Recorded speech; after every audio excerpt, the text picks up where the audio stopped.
LED billboard স্থাপন সংক্রান্ত অনিয়ম ও দুর্নীতির মাধ্যমে সরকারের ২৫ কোটি ১৩ লাখ টাকা রাজস্ব ফাঁকির অভিযোগে ঢাকা দক্ষিণ সিটি কর্পোরেশনের সাবেক প্রধান নির্বাহী কর্মকর্তা খান মোহাম্মদ বিলাল সহ ৬ জনের বিরুদ্ধে মামলা অনুমোদন দিয়েছে দুদক।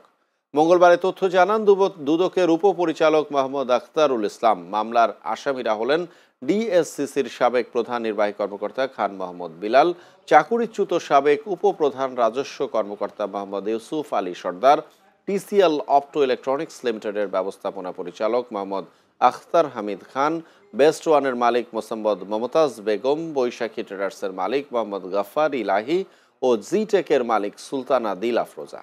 দুদকের অনুসন্ধানে প্রমাণিত হয়েছে ২৫ কোটি ১৩ লাখ ৬৩,৭৯৫ টাকার রাজস্ব ফাঁকি দিয়েছেন তারা। রাজস্ব ফাঁকি ও আত্মসাতের অপরাধে দুর্নীতি প্রতিরোধ আইনে একটি মামলা রুজুর অনুমোদন দেওয়া হয়েছে।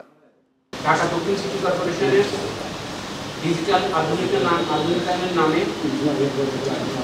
এলইডি বিল বোর্ড স্থাপনায় অনিয়ম দুর্নীতির মাধ্যমে সরকারের মোট ২৫ কোটি ১৩ লাখ টাকার বেশি রাজস্ব ফাঁকি ও আত্মসাতের অপরাধে দণ্ডবিধির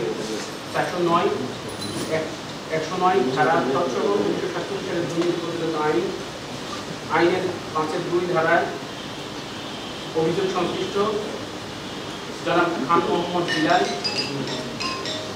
প্রধান নির্বাহী কর্মকর্তা ঢাকা দক্ষিণ সিটি কর্পোরেশন, মোহাম্মদ ইউসুফ আলী সরকার, প্রাক্তন উপপ্রধান রাজস্ব কর্মকর্তা সহ মোট ৬ জনের নামে আরেকটি মামলার অনুমোদন দিয়েছেন।